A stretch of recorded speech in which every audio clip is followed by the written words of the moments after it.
The first ghetto in Europe was actually here in Venice, Italy. In the early 16th century, it was decided that the Jews should be on their own. Now that wasn't necessarily a bad thing. The Jews actually embraced the ghetto as a way to celebrate their own culture.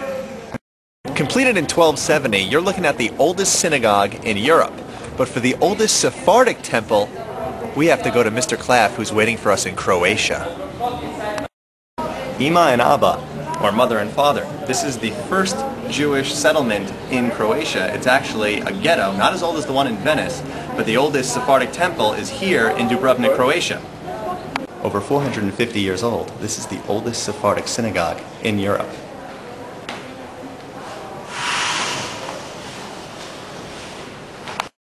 This is Judenplatz. This is the area of Vienna where Jews were removed to for persecution reasons. Over here is a Holocaust memorial. There are a bunch of books. If you look closely, you could see that the minds are facing inward.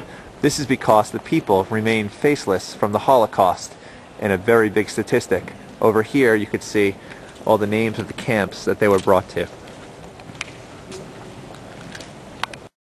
You're probably asking yourself, why am I standing in front of a highway in Bratislava, Slovakia? The answer is this was what used to be the old Jewish ghetto. However, after World War II, the Soviets paved this highway over it. This is what stands today. Jews did whatever they could to escape the Holocaust in Europe. Behind me is the Ohel Moishe Synagogue in Shanghai, China.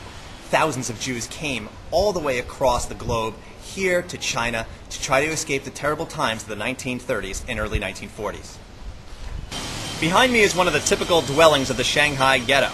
By the end of the war, provisions were scarce. Even bread was hard to come by. However, after the Holocaust ended, people looked back and realized just how lucky they were to be in a place like Shanghai.